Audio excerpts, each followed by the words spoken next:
Check, check. Yeah. Yeah, people. Yeah, people.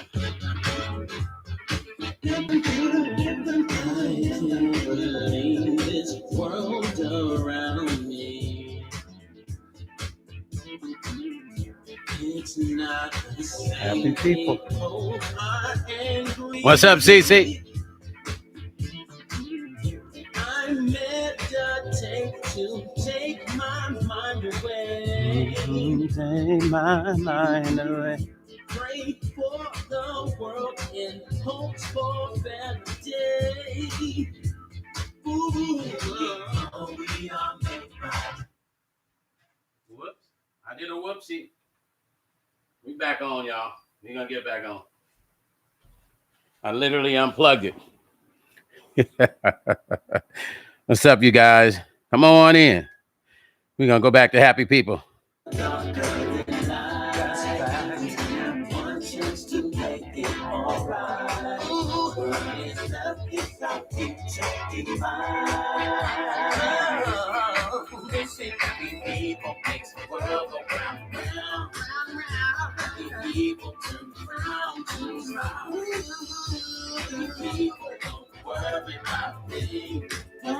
Happy people take love and dominate.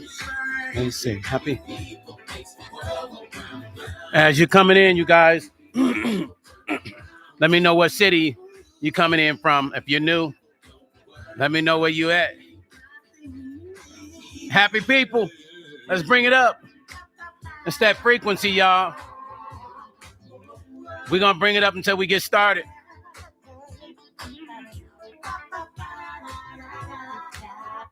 Come on. Oui.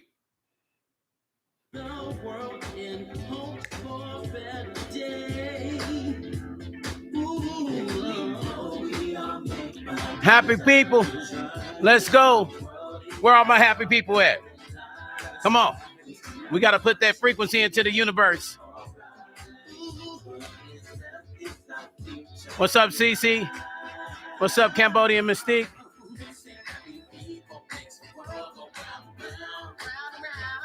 What's up, Manuel? Shawnee, what's happening? UK in the house. UK in the house. Happy people.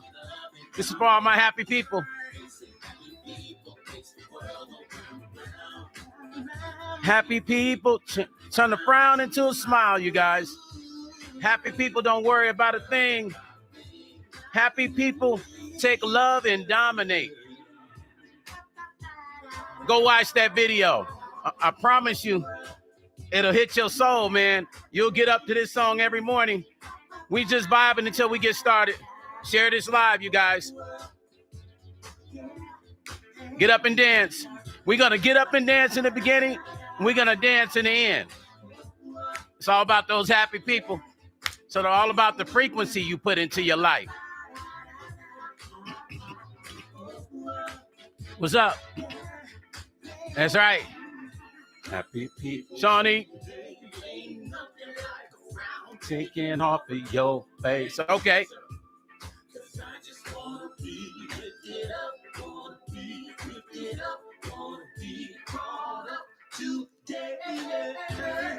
They say happy people makes the world go round and round. Happy people turn the frown to a smile. Happy people. What's up? What's up? Happy people. They say happy people makes the world go round and round. Happy people turn the frown to a smile. Yeah. Happy people don't worry about a thing. Happy people take love and dominate. That's one of my singles, you guys. You can go to iTunes, download it. Spotify. Follow me on Spotify. Raise that frequency. It's all about what you put into your life is what you get back. Now dance. See, the thing is, you can get stuck on this song. That's why I don't play it, because when I play it, I don't want to stop.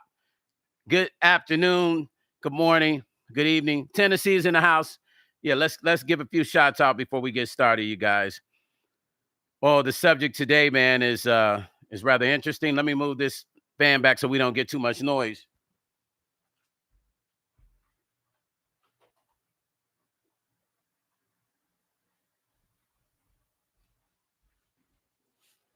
Yeah. So you guys can hear me good? Everybody can hear me okay? Yeah, the subject today is something that I kind of went through something similar to this, but not exactly quite. And it's something that really I don't think it's going to end, but I do think it's something that we need to get a hold of. And I had a solution for this, which is something that I'm going to be working on. And I'm constantly still talking to different people about it, which is going to be maybe um, a yearly content creator battle in the ring in Las Vegas. This is something that I've been working on. I've been talking to all my key people. I've been a martial artist for over 40 something years. I fought in international martial arts tournaments. A good friend of mine named EA Ski, legendary EA Ski, a producer. He has also fought in some of the biggest international, regional, international, and national tournaments. And I just thought it would be a great idea to, when I went through what I went through in the beginning of Angie Stone's passing, I had a lot of content creators coming at me crazy. And particularly, I had one content creator who said some crazy stuff. Now, the reason why I'm bringing this up again is because of what you guys have seen happen in Las Vegas just Sunday. This is the kind of shit that I was talking about on my live when all that crazy shit was going down with me. This is what I was saying. I was saying to people, when content creators have to be careful, it's easy to get caught up in ego in this stuff. Females, I'm not just seeing it with the males, I'm seeing it with the females, right? I'm seeing people take people's content and exploit it. People think by using the Fair Use Act that it's okay to take people's content and run with it. I'm sorry, I know I said I was going to go through reading some, shouts out to some of the names. We'll go back to that, but I had to go into this. Content creators think by using the Fair Use Act, because this is how uneducated some content creators are. See, I know copyright because I'm in the business of copyright.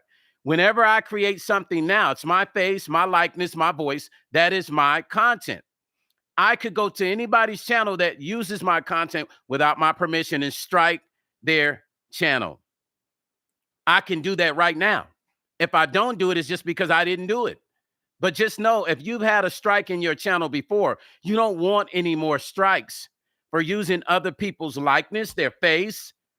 See, I see what you're thinking. You're thinking, oh, Stone, oh, content creator, Fair Use Act. I can replay it and do a review and talk about what you're talking about. Yes and no. There's still an issue of copyright that you're dealing with. That is that person's likeness, their face. That is their voice. That's intellectual property. See, the old Fair Use Act, now the rules have changed. A lot of rules have changed with some of the new stuff. I suggest content creators go study and understand what's happening, because you can get a strike if you have me on your channel talking. If I didn't give you a permission.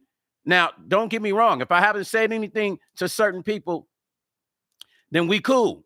But if there's certain people that's using the content to try to make a mockery of me, to try to review it and laugh and all that shit and say stupid stuff about me, then of course you're using my content in a derogatory way. That's a form of defaming a person, intellectual property defaming. So I could right now, just know, if you've had a strike, and you know who I'm talking to, if you had a strike on your channel already, do you really want me to? I mean, I could easily have my team just move on it, which I might do. And you know who you are. Everything's for giggles. Everything's for funs, right? The comedy hour on your channel every day. You've already had a strike on your channel already. Is you want another strike? This is the kind of stuff that causes content creators to start going back and forth. You see what has happened in Las Vegas. I knew the Manny guy. I've known that Manny guy for years. Now, I'll be honest with you. My condolences to Finney the Legend and his family and his wife. That shit was super fucked up. It was not cool. But how do you combat that shit? This is exactly what I was talking about. Why do you think when Paperwork Party was saying what he's saying about me, and this is not to say Paperwork Party and I don't have a beef anymore. I don't want anybody to see this and go, oh, it's a beef between Paperwork Party and Stone. No, we've come to amends. But why I was saying the stuff I was saying, see, I'm smart enough to understand the game. Ain't nobody should lose their life over this shit right here. Sitting in front of a goddamn camera, acting tough and being a gangster. The real gangsters ain't online talking shit to each other. That's the real truth. How do I know? Because I've dealt with some of the real gangsters all my life. They ain't online talking no shit. Because they know they don't have to. They live it. And you really don't want those online talking shit? No way. Now, I will tell you something. That Manny guy, I knew him. He was a cool cat. No nonsense cat. He didn't fuck with people. Solid dude. I'm just telling you what I know. Solid guy. I didn't know the Finney the Legend. I live here in Vegas where the shit happened. I knew the Manny guy. Solid guy. Solid guy. I will be honest with you. He didn't fuck with nobody, though. I'm showing y'all something. I'm not saying it's right what happened, but what I'm telling you is he did not fuck with nobody. The dude was a cool, down-to-earth cat. He didn't fuck with nobody. You see, I've been in Vegas since the 90s, late 80s. Everybody knows me. I'm one of the legends when it comes to the music scene in Las Vegas. So anybody messing with music, when I tell you everybody knows me, everybody knows me. When it comes to production, music studio, I sold the most records in this town, my label, me and a couple other cats. So I go way back in Vegas history as a artist, producer, and record label. So everybody knows me. This guy, Manny, was a cool cat, but he didn't play no games. He didn't bother nobody, and he did not want to be bothered. It's unfortunate that that Finney lost his life and his wife lost his life. And it's unfortunate that now Manny has lost his life. So like what I was saying on my videos before, I'll say this again. Nobody wants to lose their little YouTube check. They can get on here and act as tough as they want. Don't let them fool you. The females too, because I see some of these females be acting tough, man, like they dudes. I hate when I see women who's supposed to be feminine act tough like men. That bothers me. I have a thing about that because I promise you, if those women get in the ring with other women, the dynamic will be different. This is what I am working on. I am working on, and you're hearing it from me, and it's not the first time I've said it. I am working on a content creators beef battle where they can get in the ring and solve their issues 2 times a year. I'm talking to different people here in Vegas. I'm talking to some of my old instructors. I got the location. I'm going to talk to Floyd to see if somehow I can get Floyd involved. I got tons of boxers I deal with, tons of professional, champions that I'm going to bring in. I'm going to make this thing a huge thing. The boxing community and the martial arts community, when we bring the content creators and when they have issues, instead of this shit we see happening, and it's not the first time, you guys, this is not the first time this has happened. And it's going to keep happening until there's a solution. You see what happened to me? Y'all saw that back and forth shit going on. But I said one thing. I'm smart enough to say, hey, man, listen, instead of all this back and forth, come to Vegas, get in the ring, let's handle this like men, and let's raise money. So that is what my focus is going to be, to create something for content creators so that they can get in this goddamn ring and all this ends. May the best person with the biggest mouth win or not. But one thing is going to happen. They will sign an agreement at the end of that fight that whatever beef it is, it ends right there. No more. No mas. You understand what I'm saying? This makes no sense that this happened. The taunting, and this had been going on with them back and forth. Talking about pulling up, pull up, pull up, I'm in your city, all that extra shit. That's some street shit. Now you going, and if you ain't a real street person, you shouldn't even go to pull up all that pull up shit, because you bring them demons out. Pull up, you know what I'm saying? Pull up. You bring those demons out when you start calling out that element. Once again, the Manny guy was a cool cat. I knew him. I didn't know Penny, but what happened was not right. But I will tell you this. The Manny guy was a good dude. He didn't fuck with nobody. He had his YouTube channel. He was doing his thing. He had tons of supporters and people that really rock with him. He didn't fuck with people. So however that shit started, I can't talk to him now to ask how it started. You get what I'm saying? I just know how it can start because I know how it started for me. It started from a threat. And then I responded to that threat. But I was smart enough to go, you know what? Come to Vegas. Let's settle this in the ring and let's raise money to give back to Angie Stone's family. That's what I said. And I'll say this to any female content creators that have problems with each other. When I create this content creators beef, I would love for all the female creators to step up to the plate, and whoever you have issues with, let's call them out. See, we can shut their mouths up. When they keep talking shit about you, we can either they step in that ring or they shut the fuck up. Doesn't that make sense, everybody? I'm just saying, does that sound equally fair or equally yoked of an agreement to say, if you are not willing to step in this ring to settle your differences, then shut the fuck up on your channel after that. Or get in the ring, settle it. Doesn't mean that if you win, you can keep going on. It just means you won. It still should end.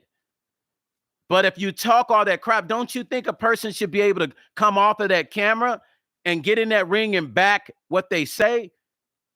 does that seem fair? Is it just me dreaming? I know it's something that I can make happen because that's the lane that I'm in. I deal with all the people. I've been fighting in the ring all my life. So I know I can go make this happen. But I'm trying to make the content creators understand this is what needs to happen. If you can't solve your beef, then you're going to have to solve it in the ring in Vegas. That's where we're at.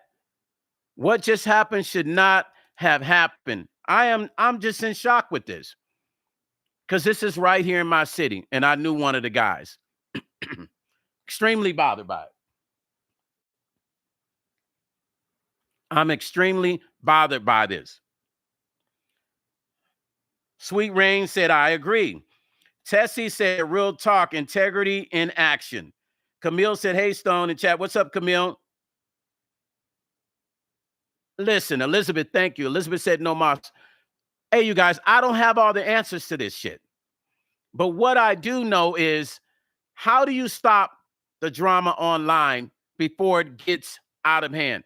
Two people are no longer on this earth because of a camera and a motherfucking microphone in a mouth. In a mouth. A whole bunch of nothing on camera. See, what y'all got to understand, what I've learned about this YouTube, you can get tough behind this camera, but when you get popped in that mouth, the dynamic changes. If you ain't never been hit, let me just share this with all of you. Anybody on here that ain't never had a hit in their face, been punched really, really good, or just a good smack up. If you've never had a solid one, then trust and believe me when I tell you, it don't feel good.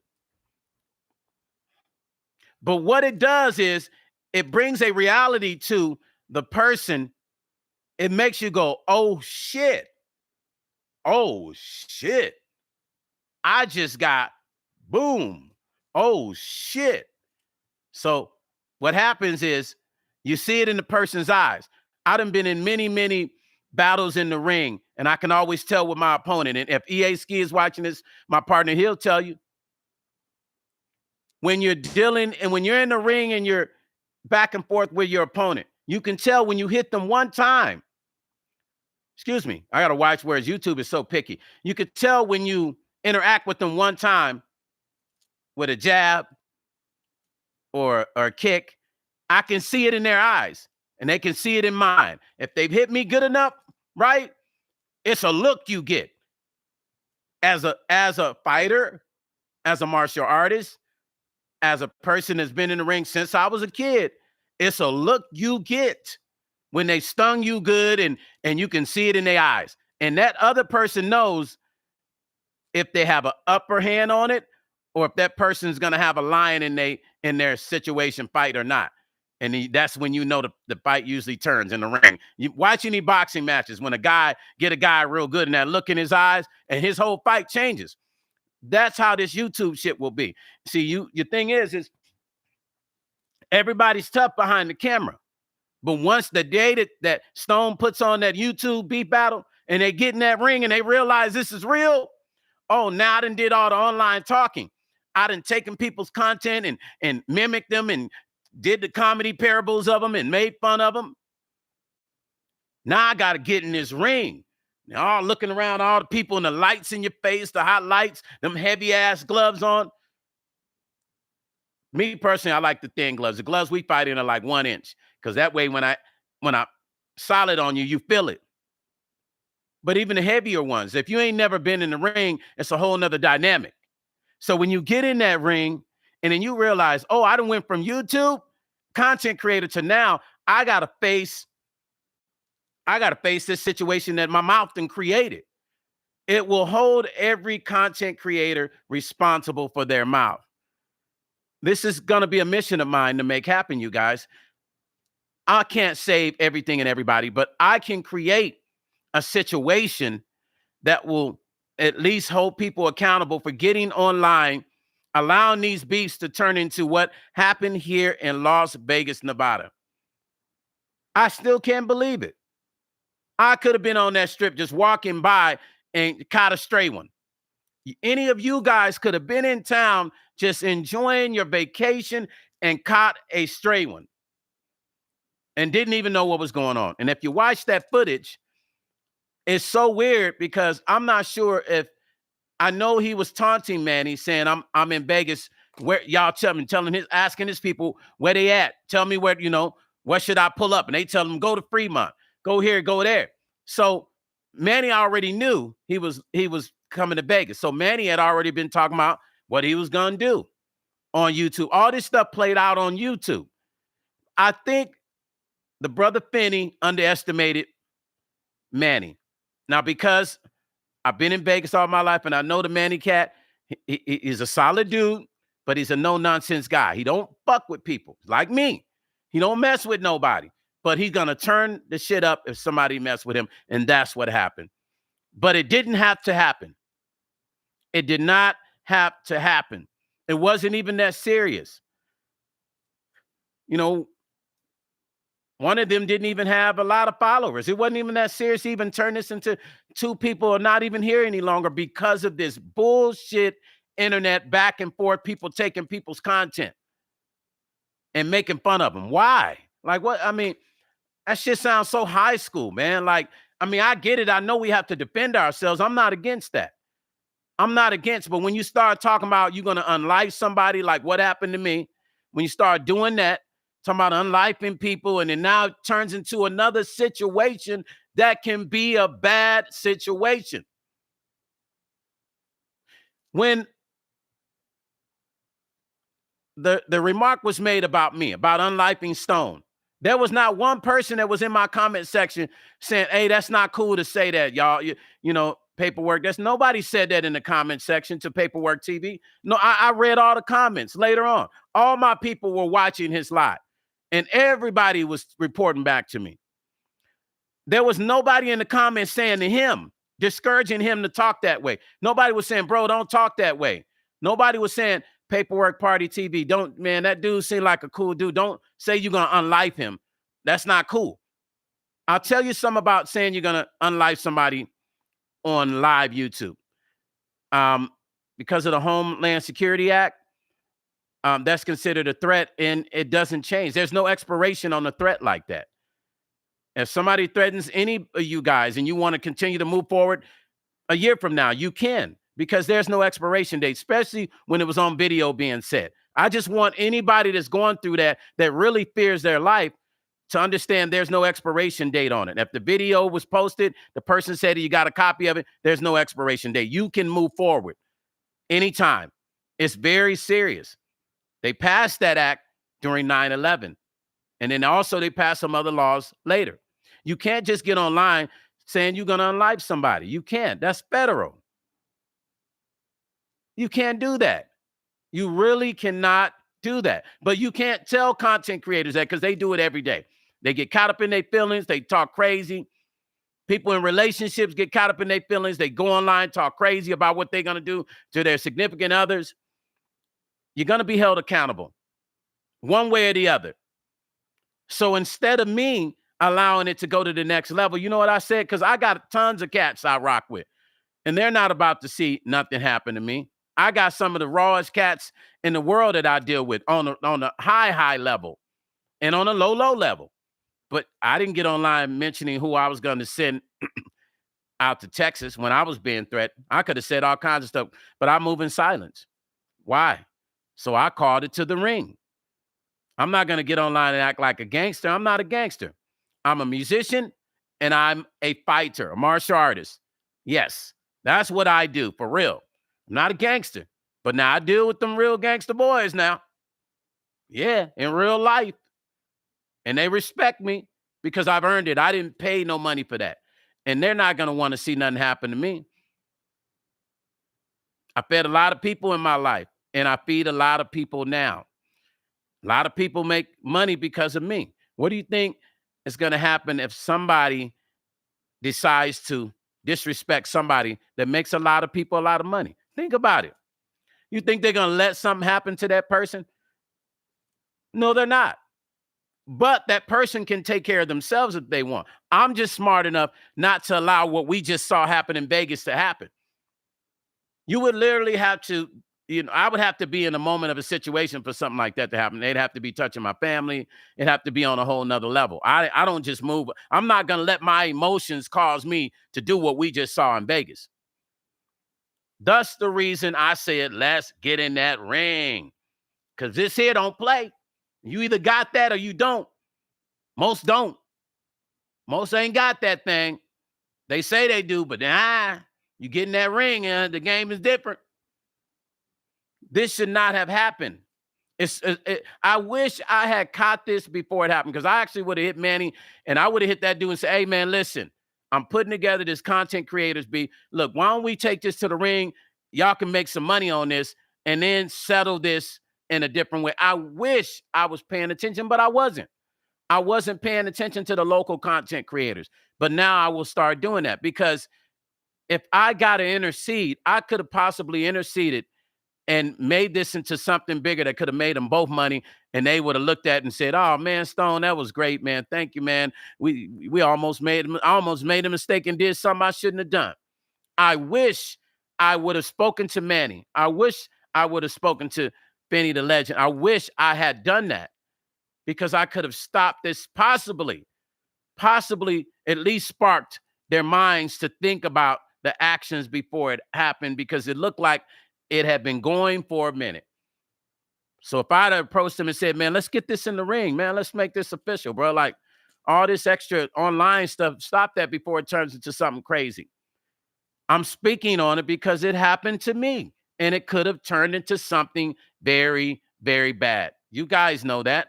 You watched it. You guys watched my situation unfold on live YouTube. You watched the guy say, I will do this. I done this to this person and got out in 12 hours. You watched that person say that and then threaten me right afterwards. For no reason. Didn't know me. See, the thing about YouTube, some people see people and just don't like them.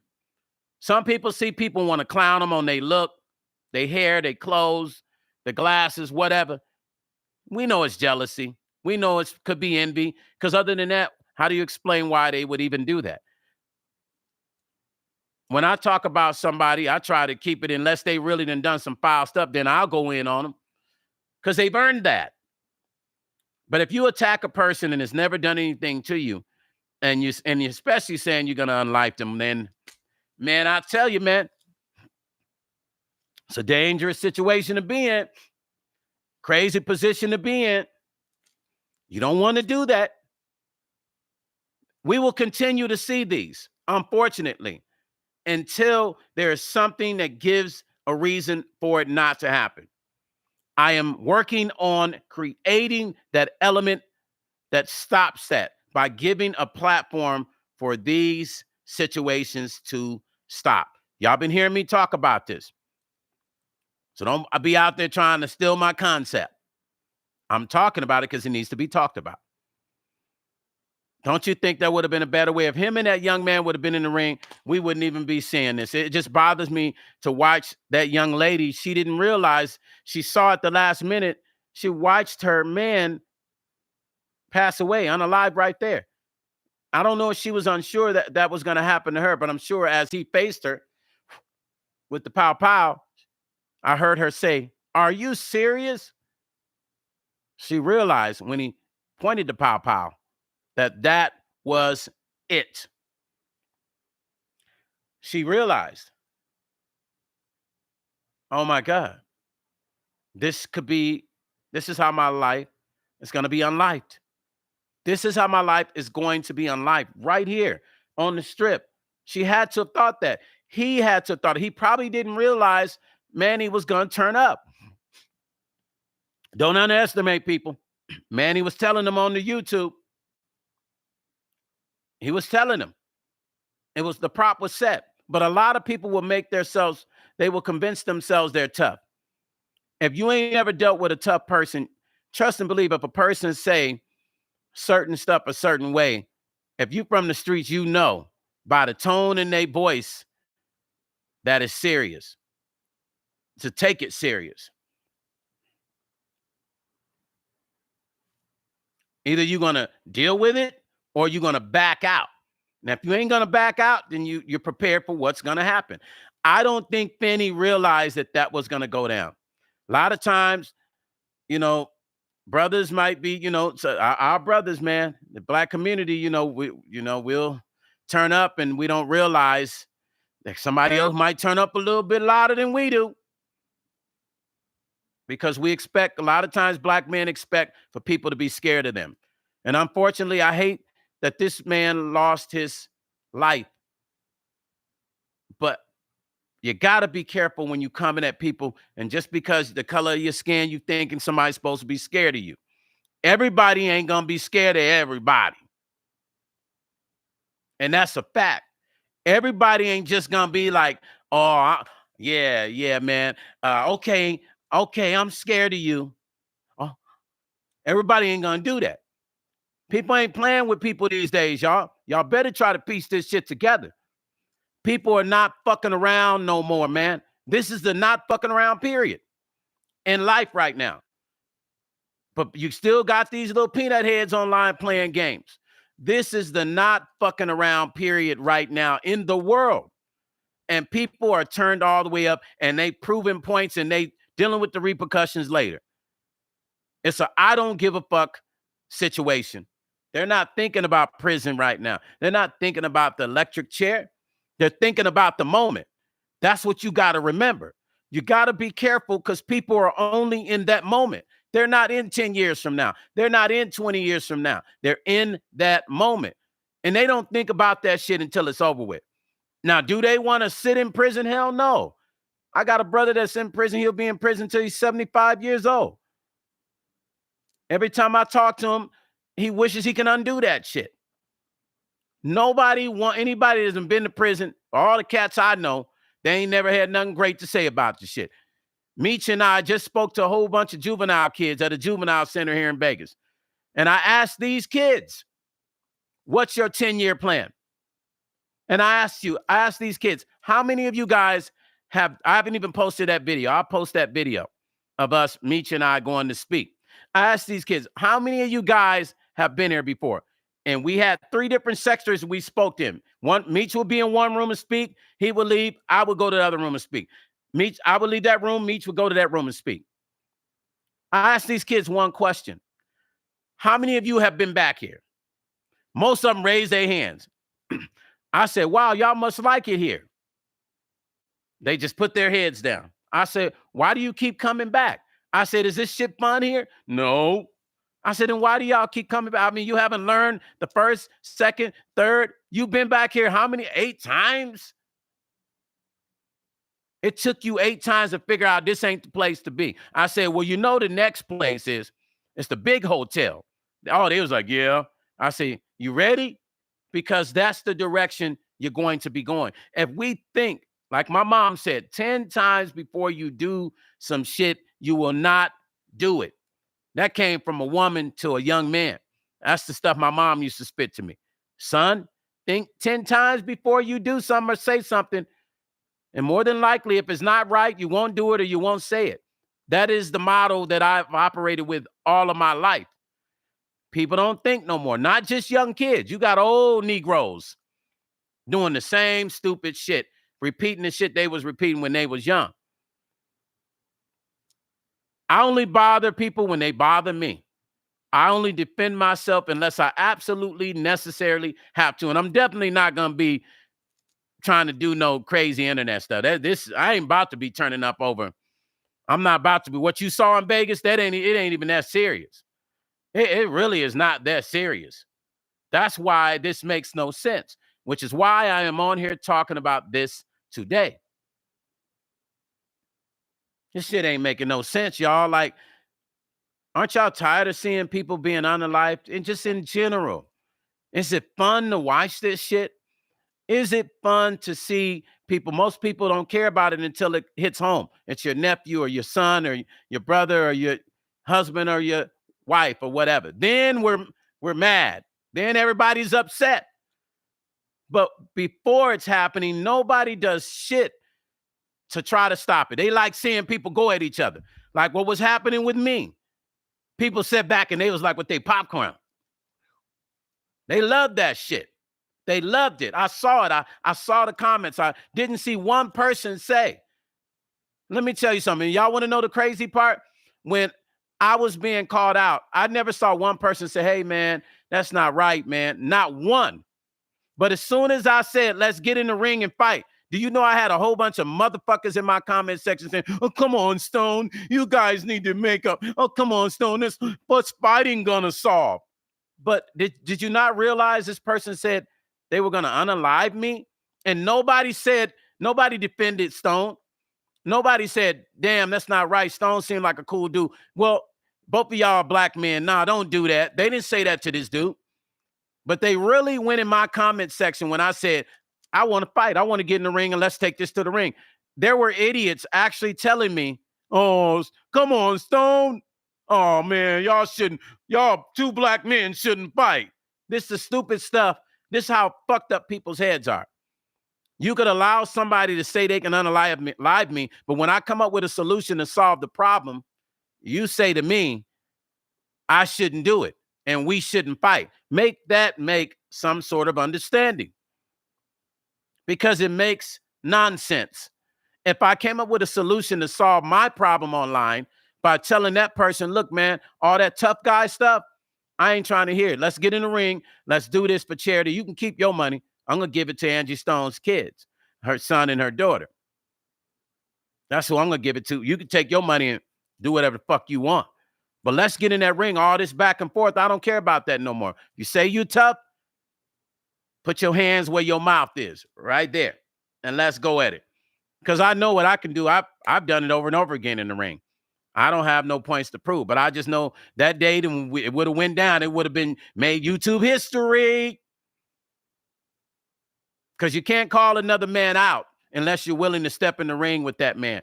You can't say you're going to unalive a man if you're not willing to be a man and stand in that ring with them. So the shit that just happened could have been solved in so many different ways right here in Las Vegas, Nevada. That shit is 5 minutes from me, around the corner from my house. That shit bothered me. Though I was thinking about going on the strip this weekend. I'm kind of glad I didn't. But in a way, maybe I kind of wish I did, because maybe I would have saw Manny and said, what you doing, man? And he might have said, hey, man, this fool, I'm about to pull up on it. Or this fool say he going to pull up on it. I could have said, hey, man, nah, don't do that, bro. Let me holler at you, man. Let me come over here and let me holler at you, man. Let's take a walk. Let's take a walk, man. Don't turn up on that dude. Let's do it right. Let's set up this ring fight, man. This can be real big. And it would have been big as shit. Just like it's going to be. So I say to all the content creators online, doing your, only the ones that, I'm not talking about the ones that are defending themselves verbally. I'm talking about the ones on here acting like they tough. Because I don't just see it from the men. I see it from the women too. But I'm always shocked with the women who talk tough. That's the ones that bother me, because I'm knowing they ain't about to get in no ring and knuckle up with another woman. So I don't understand why they get online and act tough. Your stamina is not there. Your stamina is not there. You're not even going to last one round. Do you understand? You can last 20 rounds on live. It's easy. All you're doing is talking. Let me show you guys something. All my life, I've been underestimated. But most people, what they didn't know about me, they only saw me as an artist. They didn't know that at the same time while they were seeing me on stage, Stone would be in them rings fighting on a regular basis. Because I never shared my business about that life. So you could have been my friend for 20 years and not know, unless you come to my house and seen all the trophies or the plaques of me, fighting and all the stuff I've done. Then you say, oh man, I didn't know you're a martial artist. You wouldn't have known that, because I don't talk about it. So literally, most of the guys that I've dealt with in my life didn't know that. Even the ones that have come at me crazy. I've had guys come at me crazy, and they've been surprised that I showed up to the occasion. Like, all right, let's get at it. Let's get at it. Listen, I'm going to show y'all something crazy that happened. This is not even a YouTube situation. I was in an ice cream spot. And those of you that follow me on Facebook, you saw when I posted this on my Facebook. About maybe 5 months ago, maybe 6, I was getting ice cream with a friend of mine, right? With a lady friend of mine, getting ice cream. I'm on the phone with a friend of mine, talking business. If he's watching, he'll tell you. I'm on the phone. I walk out of the ice cream place. I always look around paying attention. I'm just showing you how random shit can happen and how you got to be careful how you handle yourself, especially as a black man. There's a black lady in the car, white Mercedes truck. There's a Mexican guy standing outside. They got a child in the car. I just look at my surroundings. I walk. The person I'm with says, that guy's following us. I said, no, he probably going to his car. I get in the SUV. She says, why is he going around the back of the car? I say, shit, I don't know, but it did look strange. And I look around and say, what the fuck is he doing? So he comes back around the car. I got my headset in talking. He turns around. It's weird. He walks in front of the car, turns around, and he does this shit. And then he turns around and walks away. I say, what? What the fuck he just say? I rolled the window down. I said, what you say, my man? And he's saying something. I don't know what he's saying because I got the headsets in. I say, hold on. I roll the window down. I get out. I said, what you say? He say, stop fucking with my wife. Never met his wife in my life. Don't know her. Don't know who she is. I was oblivious as to what this motherfucker was even talking about. I said, what? I said, bro, what are you talking? I'm laughing at first because I'm like, bro, I said, my man, you crazy. What you talking about? Until I realized this dude was serious as shit. And he had a cane in one hand. So if you're watching this, brother, you know what I'm saying? This bro, he had a cane. So he was walking with a limp, right? Tall dude, tall Mexican cat. He said, I said, stop fucking with my wife.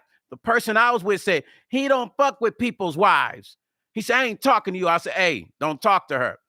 Right? So I said, who's your wife? Now, the whole time I see this girl sitting in the Mercedes, holding the steering wheel. She not once got out of the car.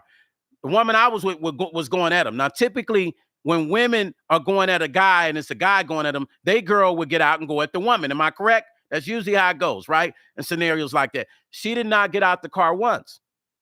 I don't know to this day I don't know what it was. I don't know if she was trying to make him jealous. I don't know. All I know is dude was on one. And so what he did was he was limping and he threw the cane down. Boom, he threw it to the ground. And I was like, so I started thinking, and then he's trying to limp towards me. I said, oh, fuck you up. And he was saying all kinds of stuff. I said, hey, man, stay where you at, bro. Don't come any closer to me, bro. I'm letting you know. And he's just talking crazy. But I said, bro, I don't even know your wife. What are you talking about? So I'm trying to make sense of a cuckoo bird because I'm trying to figure out what is going on. And my mind is everywhere because I really wanted to low-key put him on, lay him down right there. But I had to remember my skin color and the level that this could go to if I do what I do. So I knew I had to let him swing, at least swing the first punch for me to be, because he did approach me. I could have done it off of that. But I said, I got to let him go a little. I got to let him hit me or something. So I'd already prepared for that. But as he got closer, I started realizing, wait a minute, he threw his cane down on the ground. I said, this dude must have something on him. Now, typically, I would keep my thing with me. Typically, because in the body, open carry. I typically would keep it. Plus, I got my concealed permit. I would usually keep it with me because I own businesses, right? So I don't just be out there just hanging out. My stuff's always with me, right? So I didn't have it with me. But he was so confident, I laid back off of it. I said, hey, you ain't gonna do nothing, man. You just talking. I said, bro, I don't even know your wife, right? I said, man, you ain't about to throw them hands. He said, fuck you, nigga. I realized that his girl, I said, oh, it's cool because you with a nigga bitch. Now, hey, I'm sorry. I had to run that play back on him because he called me a nigga. So I was like, if I'm a nigga, then you with a nigga. Make that make sense. But I'm showing you that could have elevated to another situation. I chose to dip back on it because I think he had something. He was carrying something on him. I was smart enough to recognize that spiritually. That's why I meditate. I dip back on it. Like, you know what, go ahead. You ain't gonna fight, bro. Keep moving. And, you know, he tried to ignite me by using the N-word. That don't work with me. I just flipped it back on him. He called me a nigga. I said, you with a nigga bitch. Make that make sense. Because you ain't gonna fight. And that was the end of it. And that was something random crazy that happened. Right? So it's not just online. This shit can happen when you're out and about. So the situation that happened to Pow Pow in Vegas could have been avoided by our brother, the legend, Finney the legend, just understanding, like, let me not test this cat. I don't know how far this cat will go. The cat had already said what he was going to do. He had already said it. He already said what Manny already said what he was going to do. He let him know. I think Finney the legend underestimated Manny. And once again, I know Manny. He lives here in Vegas. I knew Manny through the years. He was a cool dude. No nonsense guy. Didn't bother nobody. But he'll turn up on you. He's going to protect himself. He's going to defend himself at the highest level. Period. Simple as that. That shit should not have happened. 3 people lost their lives. That young lady, Finney the legend's wife, Finney, and then now Manny's life is gone. No more YouTube checks. All you little YouTubers, big and small, them checks are important to you. But when you let stuff like this happen, just understand, you're going to lose your YouTube money. And the little YouTube shit you do every day is going to be over with. No more getting in front of the camera. No more being able to say what you want to say, because you'll be saying it to a whole bunch of inmates. And trust me, even in there, you ain't going to be running your mouth like you were on YouTube. Whoever you are. It could have been avoided both ways. Manny could have actually avoided it. Finney the legend could have just watched what he was saying. Talking about where he at. Y'all tell me where he at. We pulling up. You don't call people out like that on this street stuff, man. This street stuff is real. You don't do that. If you ain't that kind of person, don't go there. Obviously, Finney wasn't on the level that Manny was on. Manny was on the level that he was willing to dedicate himself to proving his point. There's some people that would dedicate themselves to proving the point. Now, I'm sure Manny is regretting it. I'm sure he's sitting and realizing, I just fucked my whole life. It's too late now. I'm sure if he could redo it, he would have just kept walking down the sidewalk. I am sure of that. I am 100% sure if he could redo it, he would have just kept walking and said, this shit ain't even that fucking serious. I know I told him if I saw him, I'm going to turn all the way up. Fuck him, no. Let me keep walking. And really, Finney and his wife should have grabbed a camera and went the other way. That would have been the best way to solve that. But when egos are involved, you see what happened? That was purely an ego. I'm going to prove to this motherfucker I'm real about my shit. I'm going to show him that I meant what I said. When men get caught up in, I'm going to show you, it's not a good place to be, you guys. That's why I don't test nobody. I would rather walk away and leave a person alone, not even fight them, right? Gun versus a fist, you're going to lose every day. Gun versus a gun, both of you could lose your life. What is the point? What is the point, you guys? Content creators, y'all doing this shit every day. This is happening on YouTube. Right now, as we're speaking, there's some other content creators that we probably don't know about that have a beef. If you come across my video, I say to you, please, man, reach out to me. I have plans of putting together a content creators beef. Allow me to be able to set a platform for you guys to get in the ring and solve your issues, man or woman, please. That's the only thing I ask, because you got to understand, at some point, this content creator beef stuff is going to spill over into your financial efforts of YouTube. One way or the other. Even if YouTube start changing rules about content creators and this, what happens like this, something's going to give, you guys, and it's going to keep fucking up shit for you guys. The ones that really base their life off of being content creators, you really don't think that sooner or later they're going to create some sort of rules when there's a beef to immediately maybe shut both people offline indefinitely? It's coming.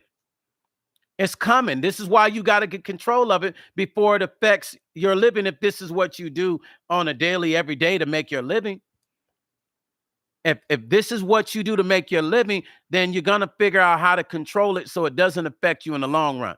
You see, we worry about things. We don't care about things, and we worry about them when they affect us financially.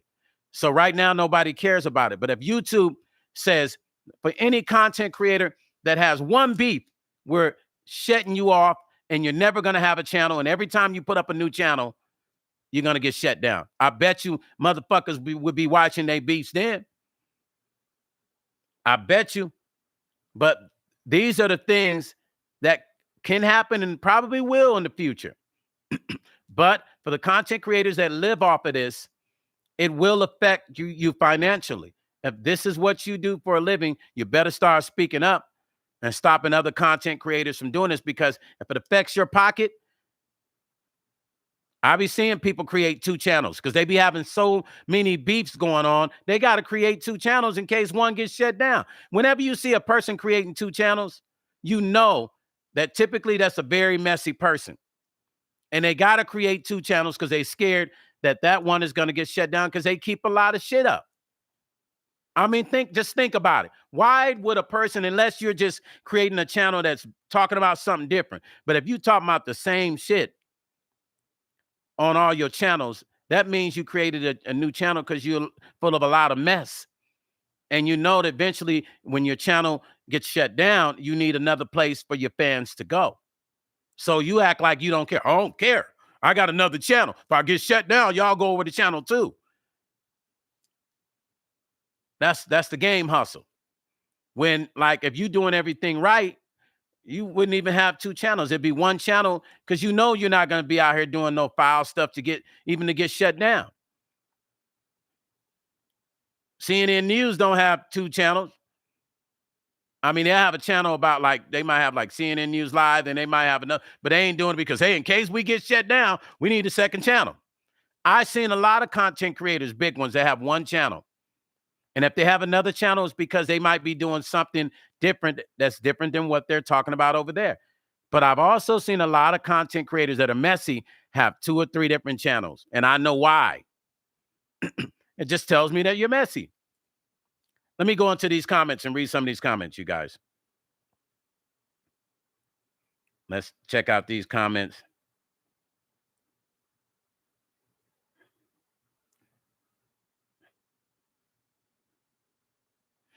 Vicky Williams says, see, it always takes craziness to upset the damn dice game. Absolutely, Vicky.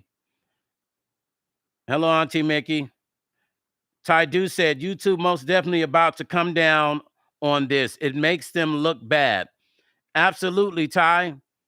Purple Honey said, I don't know why they would have beef online over some bullshit.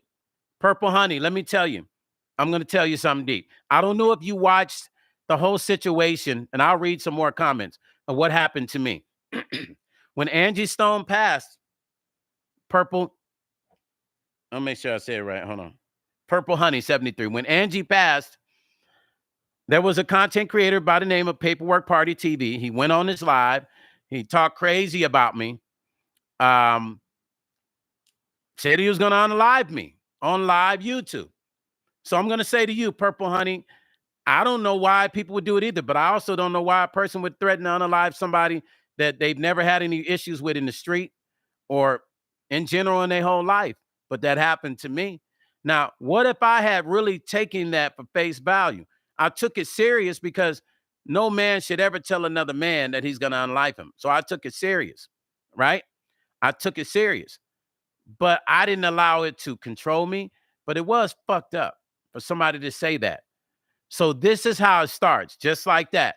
What if I had hopped in my car? I got family in Dallas. I got family in Houston. My cousin got one of the biggest record labels in Houston, Texas, LMG Music Group. He got Lil Jeremy. He had Kurt Cobain. He got a lot of artists. Cheddar the Connect, T. Wayne. My cousin is the CEO of LMG. I got a lot of family in Texas. I could have easily reached out and find out certain things I need. I got cousins in Dallas. I got tons of family in Texas. What if I had just believed the online stuff? But see, it still wasn't cool for it to be said. But I could have pulled up, as they say. I could have said, I'm in your city. I could have rolled that stupidity the same way what just happened in Vegas. But see, I'm a little bit smarter than that. I sat back and I didn't say, for a whole week, I didn't say anything. And I just peeped out the scenario, right? Because he don't know who he was talking about. He didn't know anything about me. And I knew that. But see, me as a grown-ass man, I would never get on YouTube and say to no man, little, small, tall, black, white, purple, I'm going to unalive them. I do not know their power. I don't know their capability. I don't know their connections. I don't know who they're connected with. I don't know what they can do to me or my family. I am not about to mess with nobody. That's out of respect. So how a man can bring himself to allow his ego, because that was really YouTube ego. Think about it. He was performing. Paperwork Party TV was performing for his audience. It was his movie. He was acting. I'm not stupid. He was acting. It was his movie. He was acting for his people. This shit can get you caught up because we got a point to prove to our little people in the comment section. We want to be tough. We want to act like we tough for our people in the comment section. So he put on a hell of an act for his people, only to turn around and say it's comedy. Everybody know that at my channel, this is what I do is comedy. Y'all know, y'all see all my files I do. It's just comedy. I just do comedy here. Then it turned into it's comedy. But you see what I'm saying? What if and do I believe it was comedy? I don't necessarily believe it was comedy. I believe he believed the shit he was saying because he talked about how he got out. His attorney got him out in 12 hours when he unalived another person. You come up to me, Stone Paxton. Yeah, pow, pow. That's what I'm going to do. This nigga was really on one. This is how this happens, Purple Honey. This is how it happened with these guys here in Vegas. The same exact way. The shit talking, the threats. And then some people just ain't going to take to those threats. Some people are not as mature like I was to sit back and say, you know what? I'll call this motherfucker to the ring. Or shut the fuck up. That's what I did. I said, let's get in the ring. Or shut up. And I still want to get in the ring. This shit ain't over with. But once I put together this content creator thing, I'm going to revisit saying to Paperwork Party TV, hey, nigga, let's get in that ring for the sake of, what we said we still gonna do. Me and you still need to get in the ring, along with all the other content creators that have beefs with each other. It's got to happen. It's just fair game because you put that narrative out there. Just saying you're sorry ain't gonna fix it. I forgave you, but for the sake of the fans and your acting, your TV shows on your channel with the acting and my fans and the people that follow me, we got to do it for them now. To show them that there was a real truce with you and I. The only way that's going to be solved is that ring. And I want to bring that for other content creators. This is why I'm on here. When I saw this, I should have went live yesterday. This shit just shocked me. I said, I got to talk about this. I have to talk about this. This is something that if it doesn't stop, and trust and believe, you heard what Ty said in the comments. Oh, YouTube is definitely eventually going to do something about this back and forth beef with content creators. They're also going to start shutting people down indefinitely that are taking people's content without their permission. There's only ever been one person that has contacted me and said, is it okay if I use your footage? And it was super respectful. And that was Tough News. Tough News emailed me and said, Stone, do you mind if I, use your material? And I said, brother, use whatever you want. He has been the only content creator on YouTube to ever inbox me and ask, can he take my copywritten material and use it? And I said, absolutely. Use whatever you want, anytime you want. He's the only person. He is the only person. Tough News. That's why I got a lot of love for Tough News. Hey, Auntie Mickey can use any of my shit. I don't care. It's just certain people I don't mind. But when you get the people that get on there and they use the content to try to make a mockery and comedy shows of it, you're not a comedian and the shit you do is not funny. So it doesn't matter. Make it rain, make it rain. That shit ain't funny. That shit is real corny. But you content creators better be careful. I'm trying to tell you. Better be careful. That's all I'm saying. Like, y'all think y'all untouchable. Y'all see what just happened? There's just some people will go the mile to touch you. Just because you're sitting in your apartment, your house somewhere, don't think that there ain't people that can figure out where you at. These motherfuckers online then got very serious about making sure they gonna get at you. Once again, you see what just happened in Vegas. Better watch how you acting on this internet. You ain't a gangster. Stop being a gangster. If you ain't a man, be a woman. If you ain't a woman, be a man. What I mean by that, women, your femininity is important. But when you're on here acting tough and motherfucker, man, fuck, man, that's a turn off to men. Not only that, it ain't really how you are. If you ain't grew up in those streets and no gangster, I know real gangster females. Tattooed up, that'll knock a cat out. If that ain't you, you shouldn't act like it, because that's probably really, I'm sure it ain't you. Shit, I'm a square. I know a square when I see one. I'm a square. I'm just a square with hands. I'm just an older man now. I know how to handle myself all around, but I'm still a square. So I know a square when I see one. So when you get online, I see the women, the gangster talk, motherfucker, you motherfucker, yeah, motherfucker, I do this.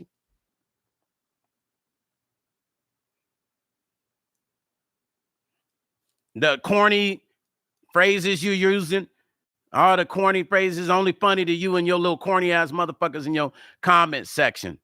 The content creators that do that. But that tough shit, see what happened in Vegas. None of us are obsolete from something like that happening. None of us are non-employed from that being a part of our lives if we put ourselves in that situation. We can all be put in that situation. All of us. You probably want to rethink how you're acting online. You probably want to rethink how you're projecting yourself online. Tough people. Let the real gangsters be real gangsters. If you're a square, stay in the square business. Stay there. You're a real gangster, get offline and go gangster up your gangster. Go gangster up. Go get in the streets. Be a real live gangster. Gangsterism is not for the internet. Because you see what just happened? You see what just happened? I'm trying to tell you, I'm giving y'all some game. You ain't a gangster, stay away from it. Let the real gangsters do what the gangsters do. Because you ain't a gangster. And if you're a gangster, you wouldn't be on YouTube trying to get a YouTube check. You would be a gangster in the street getting a gangster shit checks. Running your gangsterism. I'm tired of seeing these YouTube clowns and cornballs. Because that's what they are. They're cornballs. For the ones that do that. Not all of them. The content creators, the cornballs, you know who you are. I'm tired of it. This should be a lesson for you. This also should be a lesson for the ones that threaten people online. For the ones that talk that pull up shit to each other. Pull up. No, you pull up. Now you pull up. You remember back in the day, you get into a situation, you push the person, they push you. You ain't up, I push you. And you do the circle with the shoulder. Y'all going in circles. And don't nobody ever throw no hands. Y'all, that's YouTube. Everybody doing the shoulder. And they pushing each other. Ain't nobody thrown nothing. That's YouTube. That's the fake gangster shit I'm talking about. The real gangsters don't have time for this. So all I'm saying to you is, all that extra stuff, stop acting tough online. Stop stealing people's content, trying to use fair use act when it ain't gonna, people can strike your channels. You should have learned that. You just got to strike. Okay? For those that get strikes, they're not going to give you a strike if you're not taking people's copywritten material. When a person's voice is taken, that's part of their intellectual property. When a person's visual is taken, that is intellectual property, dumb. Soon you might not have a channel. Keep doing that. But I will go back to what I was saying. Here we go again. A scenario that could have been avoided in Las Vegas, Nevada. Benny, the legend, that shit bothers me. Him and his wife passed away together. That shit was super fucked up. Manny did what he felt like at that moment he had to do. Because I can promise you right now, he's thinking about it over and over as he's sitting in his cell, how he can undo that. It's like a bad dream. I'm sure he is like, I know because I talked to my older brother when he went to prison for unlifing some people. I asked my older brother, what made you do it? He didn't even know. He's just, I didn't think, he said. I didn't think. If I could redo it, he said. If I could redo it, he said. I said, well, you should have thought before you did it. He said, I know. If I could redo it. Y'all see what I'm saying? Because that's what you're going to say. If I could redo it. I asked those kids in juvenile one question. I said, if any of you guys could redo what you did that got you in here, would you redo it a different way? They all said yes, which means they had a consciousness, which meant that when they were doing it, they knew that they were putting themselves in a bad position, but they did it anyway. Use your consciousness. Use your better judgment. Use your common sense. Not just in the streets, but online as well. Applies. It's all fun and games, you guys, until shit like this that happened in Vegas happens. Then the families are crying and everybody, my son was so good and my daughter was good. And then, and people's like, how did it get to that point? How did it get to that point? It's just like in our community, in the Black community.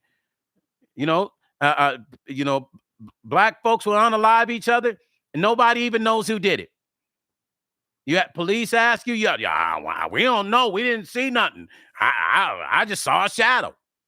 Soon as the police do something, everybody know the card number and all that shit. Y'all ready to tell them when they unlife a Black person. That's the shit that ain't making sense to me. It should apply to everything. Unlifing is unlifing. Even in your community, you see people unlifing people. There's a snitch code in the Black community. Fuck all that shit. If you see somebody unlife somebody, why would you not say something? That could be your nephew or your son. I really don't believe in that shit per se. You get what I'm saying? Like, it's like, because once you live by that shit, that becomes your life in real life. So then when it happens to something closer to you, then you, niggas need to know, tell me who got my cousin. Oh, no, they don't. They don't need to say shit. Remember, people shouldn't snitch. So all I'm saying is this YouTube shit can get out of hand. This YouTube shit can go to another level. This YouTube shit can get you locked up, unalived, the electric chair. And if you love being in prison, then I guess For the tough ones that say they're tough and let their fan base pump them up on YouTube, they're ready for that. But to me, I just don't see how being in a room with four walls is any kind of fucking life. There's nothing about that that's life. I don't even see how a motherfucker don't have enough common sense to know. I mean, there have been gangsters in the history of America where they never had to do time in prison. And they've done a lot of crazy shit. They were just smarter with how they did shit. I'm not telling you to go do that. I'm not telling you to do that. I'm just saying. But eventually, they caught their fate also, either in their older age or before they transpired into the next life. They caught their karma too. So there's no way to get away from this. No matter if you're good at having a situation where somebody takes care of that shit for you, you still got to pay the price. You're still connected to it universally, karma-wise. So it's still going to get you one way or the other. Right now, I'm speaking of YouTube because that hit close to home. Because that same similar thing happened to me, and it could have gotten out of hand to where we saw what happened in Vegas. My people was ready to move. When all that stuff was going down, my people was in my ear. I'm not even going to lie to you. My people was in my ear, a lot of them. And I was like, nah, hold back. We ain't even going to do that. We ain't going to do that. Nope. I said that to my people. We ain't going to do that. We ain't going to do that. It ain't even that serious. I don't know this dude. Exactly what I said. I don't know this dude. I'm not willing to have nobody go on the line for me. Then all of a sudden something happens to somebody. And then now my name is caught up. Not even if I didn't get caught for doing something. The karma of me being involved just because I'm trying to get somebody back that threatened my life, even though they shouldn't do it. I was 100% rightfully right by speaking on it. But then once you start going into the actions of doing it, then that becomes uncool. And I wasn't willing to commit to moving forward with whatever usually happens with stuff like that, that ends up in what we see here in Las Vegas, what we just saw happen Sunday.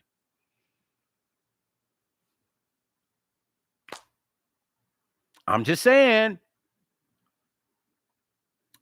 you guys, this YouTube shit's crazy. Is it not?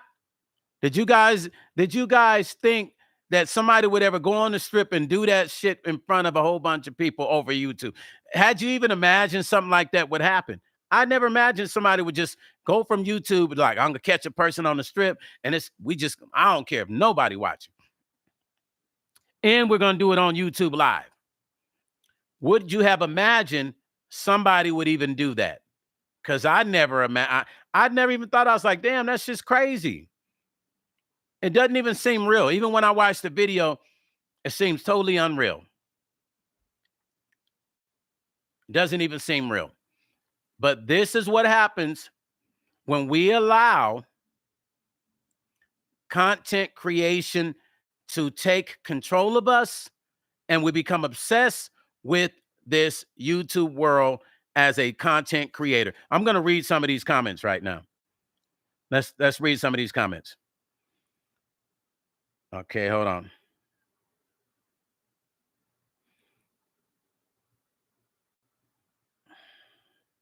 Benjamin Padilla said, "Who is in jail? That doesn't sound good at all." This Hispanic guy by the name of Manny, I've known him here. Benjamin, two content creators, Benny the Legend and this gentleman named Manny, who I know from here in Vegas. They got into this beef, and it was been a beef online, and it went from online to real life, and all three people have lost their lives. You know what I'm saying? Because he's going to sit in prison, and he unlived Benny the Legend and his wife. So it's over with for them. Life just ended for all three people. Vicky said, you want to know, just remember COVID being in the house 2 years with restrictions. Oh, yeah. Not just that jab, the people that got that jab, I've noticed people haven't been the same since that jab. It's like mentally, whatever's being released in that jab got people doing super nutty stuff.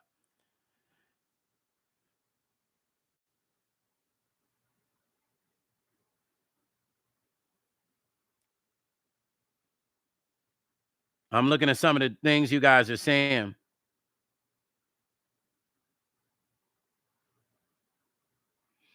Vicky said you have time to think about your next actions, good and bad. Absolutely, Vicky.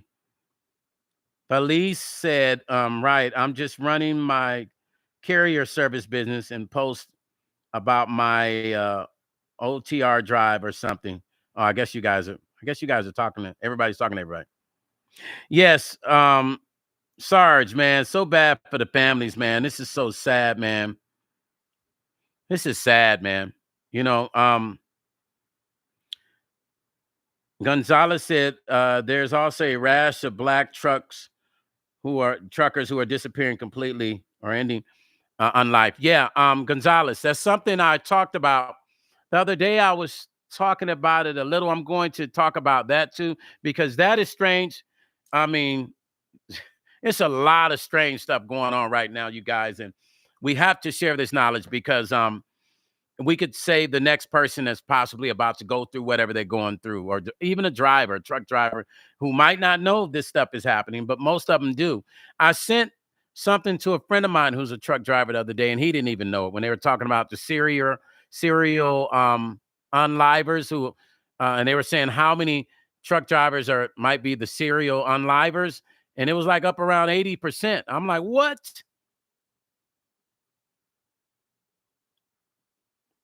Yeah. So listen, you guys, it's like, what do you do?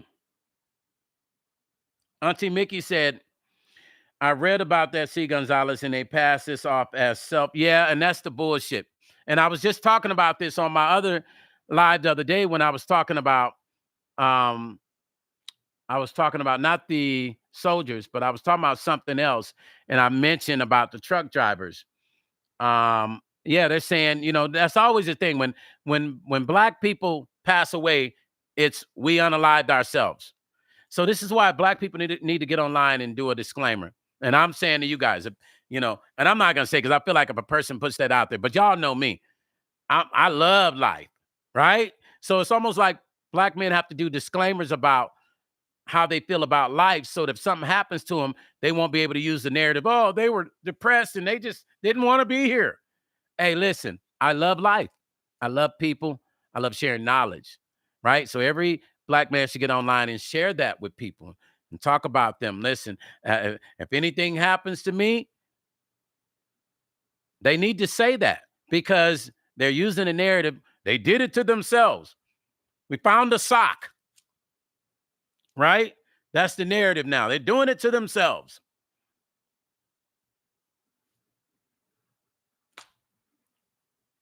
Listen, there is a problem that's going on in the world, and that is disobedience to the spirit. Let's just say that. That's the real problem. Disobedience to the spirit. We're being disobedient to our spirit and the consciousness because our consciousness is telling us that this is not right. Don't say this. Don't do that. And we're going against it. All of us have the inner consciousness, which is the man upstairs speaking to us, right? Most people are not paying attention to their inner consciousness. They're going against it. None of this that's happening is just people doing it on their own. They're not listening to their inner consciousness, which is saying not to do it. They're just acting out without thinking. So you got to tap back into your inner consciousness, to the spiritual element that knows that what you're about to do is not right.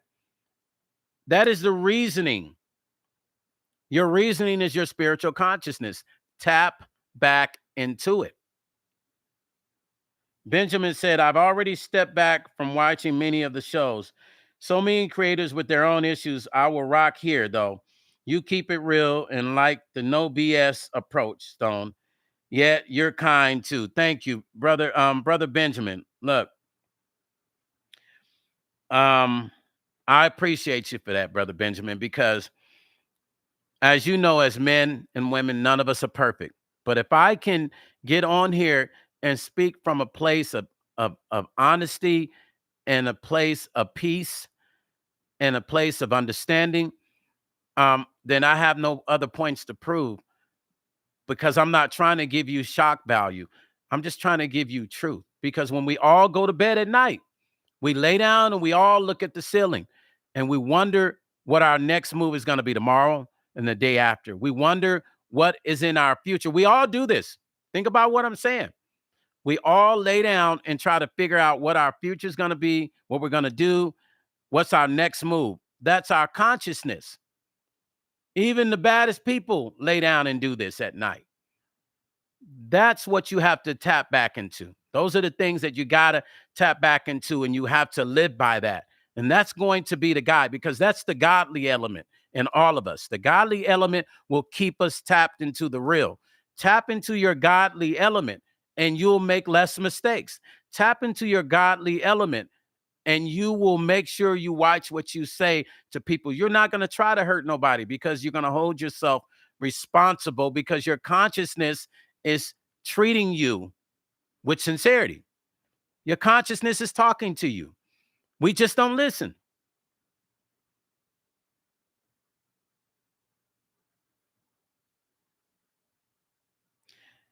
Barbie said, I'm just glad you two are cool now. We are family. Purple Honey said, as long as I know you're all right, I'm good. Yes, Purple Honey, thank you. I'm all right.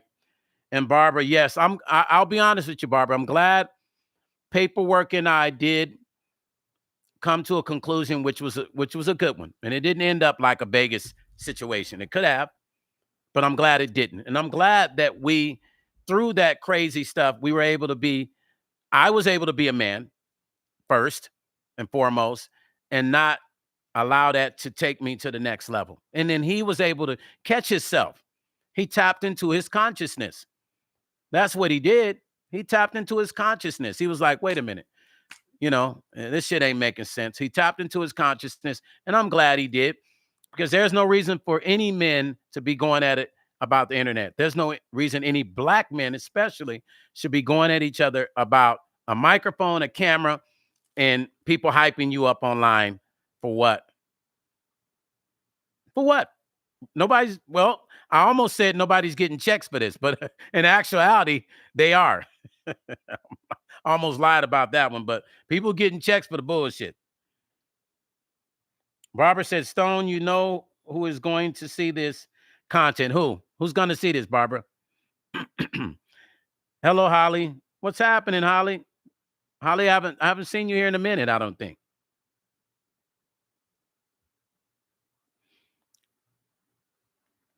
Oh, Barbara. Yeah, Ty just said, I know. Paperwork stops in this channel all the time. He's probably watching now. Paperwork stops in. I respect when Paperwork gets on this channel. He don't bash me. He'll say, Stone over there tripping, or Stone. I respect. We don't trip. We laugh at each other now. He'll come over here. I'll say something. I go over his channel. I hit some fire emojis, or, thumbs up and fists. But we get it. We don't bash each other. You know what I'm saying? Like, we laugh, and he might say, man, Stone over there saying that shit is over with now. And I might be on my channel, be like, paperwork. But it's not us bashing each other anymore. It's more of a kindred friendship, through YouTube. And one day him and I meet, and, we'll give each other's hug and laugh at the shit. And that's how it should be. That's the way it really should be. I wish these gentlemen, Manny and, Benny the Legend, I wish those brothers could have just hugged that day. Right? Think about this. I'm going to be honest with you. If I was in that scenario and I was Manny and I had talked crazy and I was lit and I already said what I was going to do, at that moment, the spirit in me, the solid spirit in me would have said, hey, man, can I holler at you? And I would have hugged, and I would have just grabbed the brother and hugged him. I would have hugged him, right? Strong hug,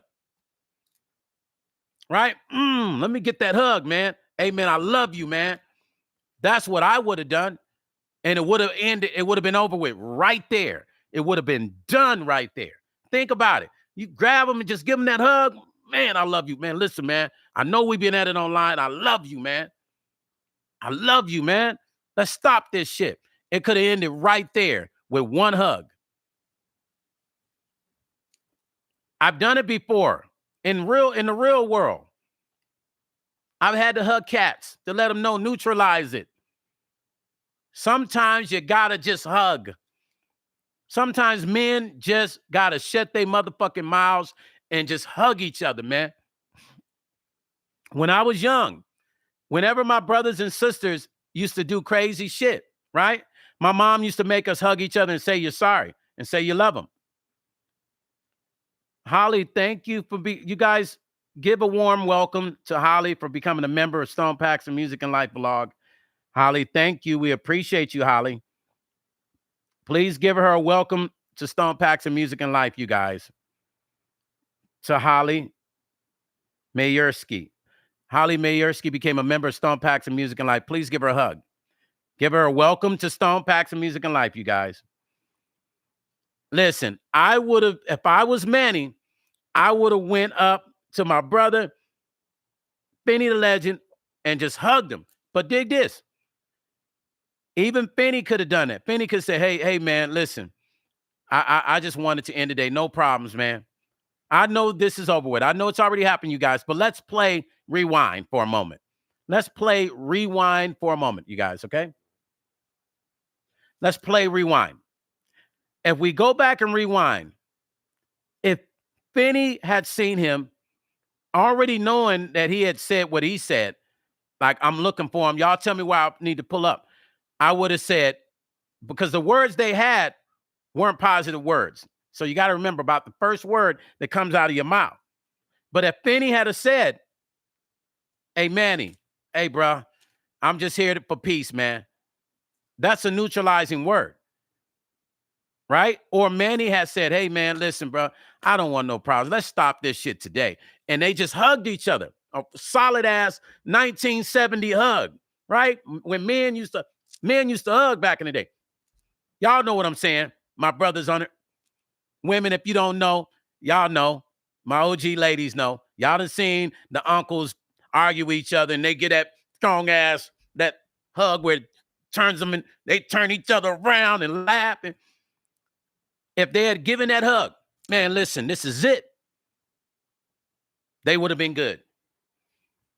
Sometimes us men got to cut the ego out and just go in with the love, man. Because the tough guy meets tough guy never ends up in a good situation unless you're in the ring and you're battling for something. Sometimes we just got to do this. I wish they had just given each other a hug and that day looked at each other and said, man, can we figure out a way that we can work together? Can we just figure out how to work together? Trust me, let me tell you something. I haven't been in those situations online, but let me be honest with you. In life, those same situations those two brothers in, I've been in those situations with people with my recording studio through the years here in Vegas. I've had pow-pows pulled on me. I'm telling you, back in the late 80s, 90s, right here in Vegas. So I've dealt with that scenario. I've had to fight my studio. Let me tell y'all something. Back in the 90s, my studio literally was a pull up and fight studio because cats would come to my studio, record, and then start checking their pockets like this. Like, where the money at? Like they didn't know that they didn't know they did not come with money to my studio, right? They would record, they would let me record them, and then they would start going, hey man, hey, check this out. Burn the CD for me, and then I'll come back with your money. So at first, you got to remember my studio, I used to always be in there by myself. I fell for the okie doke. So I used to give guys the CDs, and then they would never come back with my money until I started getting smart. And they wouldn't have their money. So you know what I'd do? I'd burn them a CD. You guys about to laugh about this. I would burn them a CD, but it would only be their vocals on it. So they would get in their car. And I would say, you coming back with my money, right? Yeah, I'll be back. I'm coming back. Don't worry. All right. So they get in the car. They go down the street. And about 20 minutes later, not even 20, maybe 3 to 5 minutes, I could hear the car screech and they would do a U-turn, pulling up in the parking lot of my building, knocking on my door, yelling, say, hey, man, where's my music? I said, oh, when you pay me my money, I will put my music on there. I burnt your lyrics because that's what you own. But what happened was that started creating fights. I would fight guys in the parking lot of my studio over music. Back in the day, I would fight guys over studio. And these scenarios like this, I was caught up in threats. Are we gonna pull up in your studio? You know, I need my music, or else. I done been through all that. And guess what? By myself, because I never called none of my guys to rock with me. I would be fighting guys by myself. I dealt with that until guys realized, like, okay, Stone cool, but yeah, he gonna fight. And people started leaving me alone. But I dealt with that in Las Vegas for many, many years. The real, not internet, real street stuff. Having to fight cats, getting threatened to be unlived over music because cats owed me money and didn't want to pay me my money for studio time. So I lived it for real. I lived the threats for real. I dealt with the real gangsters. That'd be like, if you have problems with Cat Stone, call us. But I didn't want to have those cats involved because I knew every time there's a situation, it could get worse and worse. If I inject those guys, you understand what I'm saying? So this is why you gotta be careful with situations. This is why I used to tell Orlando Brown. Orlando Brown's like my little brother. I used to give Orlando advice about meditation and chanting. And I used to tell him about chanting and how you got to meditate and you got to chant, and that you got to be careful. You know what I'm saying? And what you put out there is what comes back. I used to preach this to Orlando every day. And when Orlando was in Vegas, people used to mess with him. But when he was around me, didn't nobody mess with him. Because you know why? As soon as he called me, I would have to call my people and we would go on a mission to make sure that he was okay. To make sure he's okay. So yeah, Orlando's like my little brother, but I would give him, that's why I'm so proud of him right now. Because he's figuring it out, you guys. He's figuring it out. That's why you never see me get online and beat up on him, verbally. That's why I get online and I speak nothing but positive into him, even the times that he's been negative about me.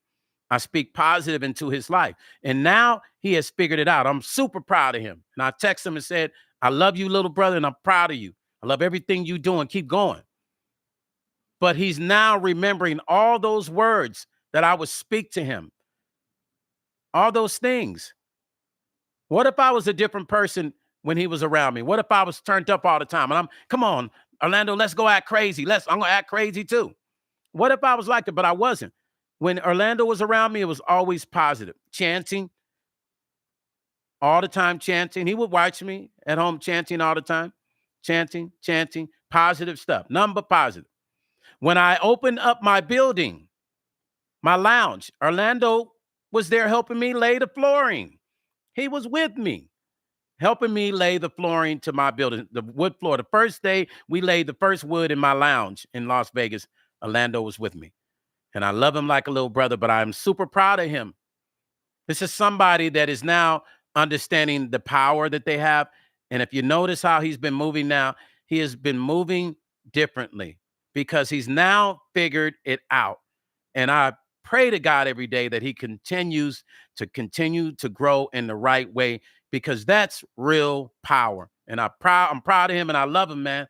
I love him because to have so much power in your hand, you got to think. Power can be very influencing. That's what you don't understand. You can have so much power, boy, it can make you do crazy stuff. So he's understood his power now. Now in his life, he understands his real power more than he's ever understood. So when you guys go to Orlando's page online, TikTok, Instagram, tell him you love him. Say, your brother Stone Paxton told me to come here and say that we love you. Okay, just say, your brother Stone Paxton sent me here. I just want to say I love you. And do that from time to time, you guys. Just go to his TikTok, go to his Instagram, and tell him you love him and you're proud of him. Say, your brother Stone Paxton told me to come here. We love you and we're proud of you. Just say that for me. Because when people are doing right, nobody praises them. Nobody praises them. We got to praise people when they're doing right. When they're doing wrong, people talking about them all the time and boosting them up to continue to do wrong. Go to his Instagram, go to his TikTok and say, I'm proud of you and I love you, Orlando. Your brother Stone Paxton told me to come here and give you love. Just do that for me, y'all, because we got to give him love and show him that we're proud of him, because he's been making some beautiful changes, man. The video he just dropped, I hit him and said, little brother, I love the video. The one of him, the country song. If you guys haven't seen it, please go watch that song, man. I love the country song. He's been doing some amazing stuff. So do me a favor and go show my little brother love, man, because like I said, we got to uplift those that are making changes. When they're making the changes, we got to let them know we see it. Don't just let them know we see it when they acting out doing crazy shit. We got to let them know we see it when they've made the change, so that they know they're in the right lane. And that would make all the difference to him for us just to do that. No crash out. He has been doing incredible. And I am super proud of him. And please take your time to go over to Orlando and do that for me.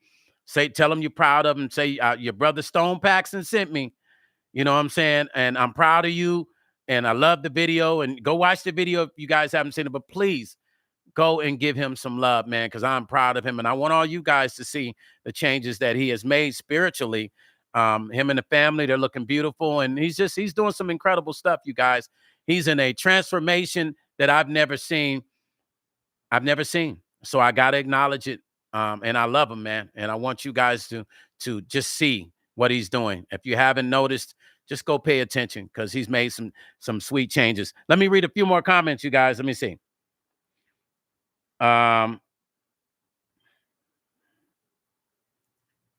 What's up, LA? LA Young in the house. Thank you, LA. Purple said, Stone, you've been invited to West Coast Hip Hop Awards. It's back in Seattle this year. Purple Honey, wait a minute. Hold on, Purple Honey. Is what's her name doing that? Because she did it in Cali last year. Because Cambodian Mystique got Female Hip Hop Ladies of Legend Award. Cambodian Mystique got. They owe me an award from last year too. I gotta talk to Sugar T. Sugar T owed me an award from last year. My Legends Award, Sugar T. Okay, give me the information, Purple Honey. Please. Boogie Loaf, is it Boogie Lo-Fi? Boogie Lo-Fi said nowadays they would have tried to start Popeye when they came scamming you. The music industry is crazy. Some people are so thirsty, they be willing to fuck over everybody. Yep. Patricia Hooper said, I'm listening from my hometown, Detroit. Patricia, what's up? Listen, I love you guys, man. Like, you make my day when you come on here. I'm hopping on 11 o'clock tomorrow. I decided I'm going to stick with my 11 o'clock time. So I'll be on 11 tomorrow. But guess what I'm about to bring to you? How many people in the comment section love Red Fox? All my people that watch the Red Fox show, how many people in the comment section love Red Fox? I have a special guest I'm going to have on. I have two different situations. Okay, so let me read another message. Shakira Stroy said, hey, Stone, it's your boy Shy from New York City. Did you hear about Sly Stone? Yes, I did. He passed yesterday. So did Wayne Lewis from Atlantic Star. Yes, and I knew both. Let me tell you my story with meeting Sly Stone. I know I can run my mouth. But my cousin used to be Sir Nose with the Parliament. If you ever seen a guy bend his body and all that crazy stuff and contort his body, that was my cousin, Carlos McMurray, right? And I always wanted to be like, when I was younger as a teenager, I used to dress like Carlos. Everything he did, he's probably, if you're watching this, Los, now you're hearing it for the first time. I always wanted to be like him. Even my hair, when it was sitting up, if you go back and look back in the day, my cousin wore his hair up, right? I had a chance my cousin was in town. Me and my play brother, Lonnie Motley, we went to see Sly Stone. And I had my assistant with me, Ashley, and we all went. And Sly was in a Spider-Man suit. This is Las Vegas. Eventually, you'll see this footage, right?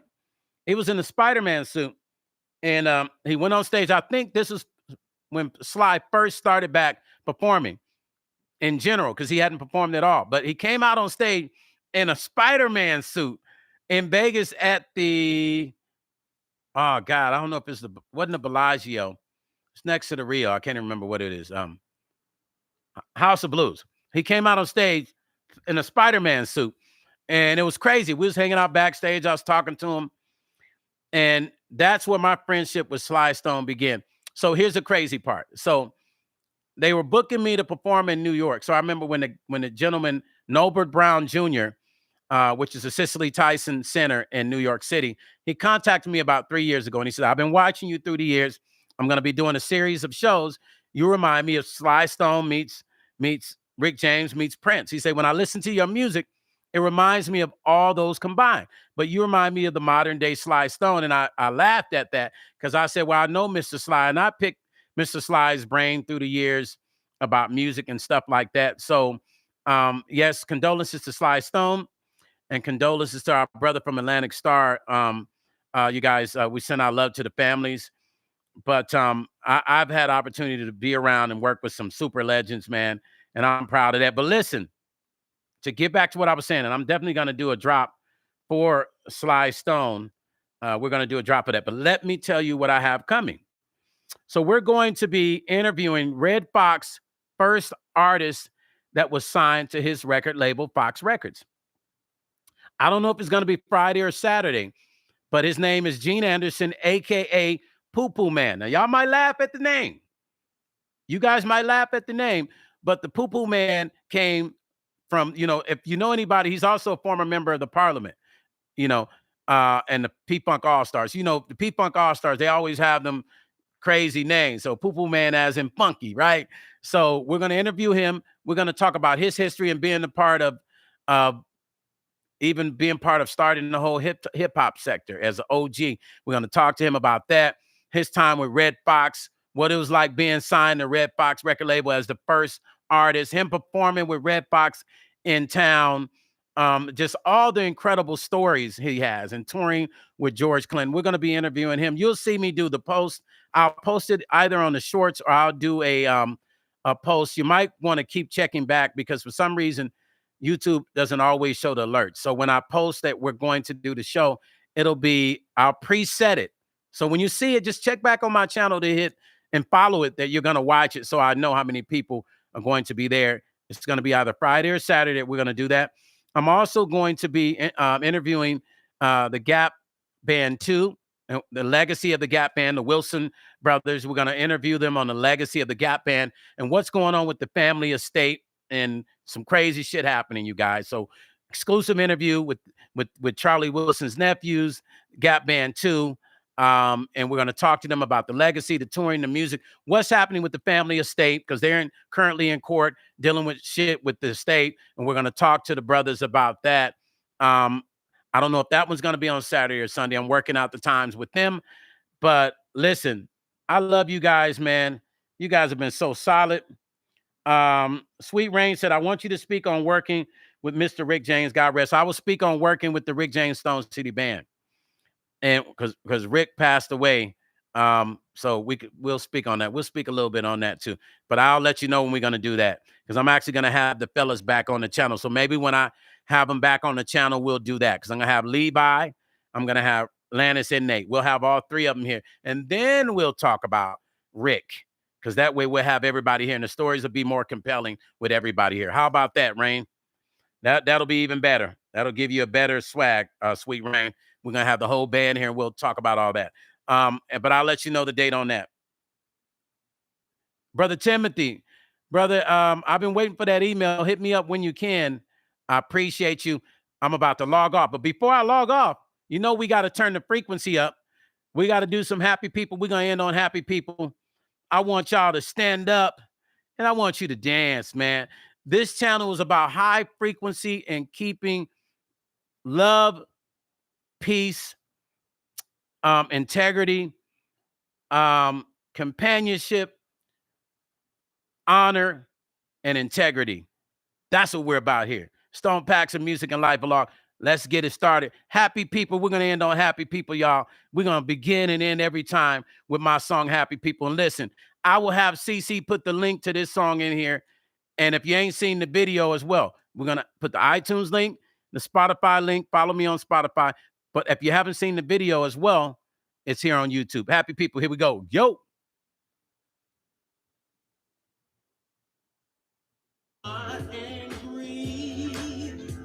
Yep. Get up. Get up. It's high frequency, y'all. Come on. Happy people.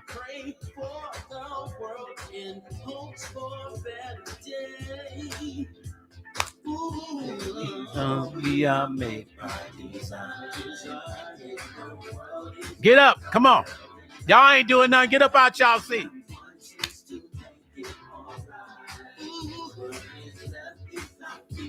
Happy people.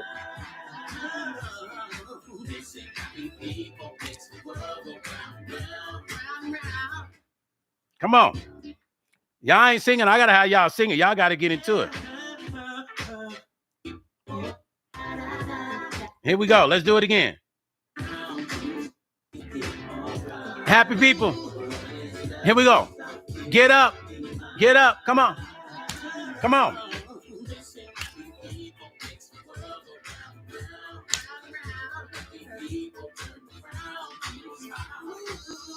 Happy people don't worry about a thing.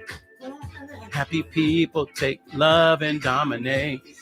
They say happy people makes the world go round and round. Happy people turn the frown to a smile. Happy people don't worry about a thing.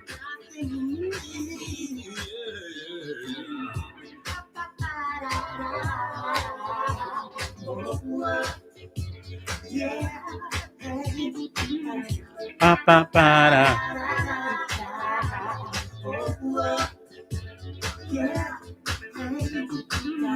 That's that high frequency music, y'all.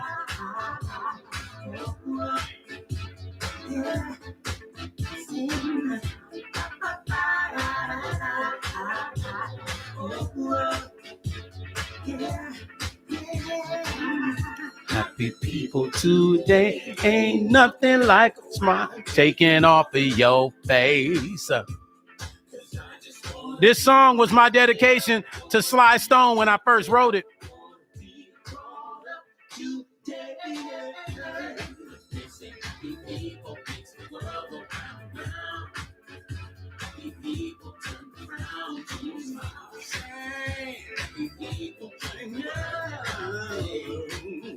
Happy people take love and dominate. They say happy people make the world go round and round. Happy people turn the frown to a smile. Happy people don't worry about a thing. Happy people take love and dominate.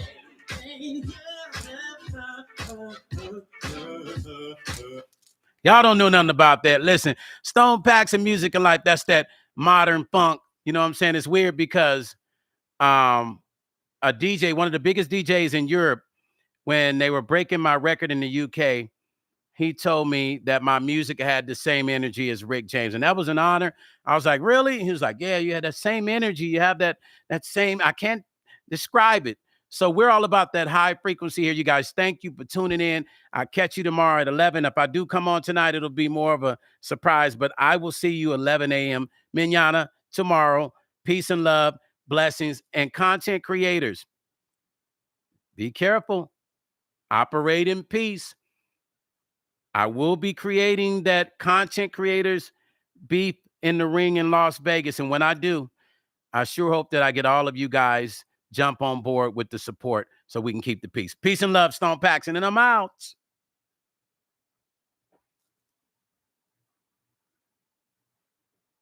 Let's go.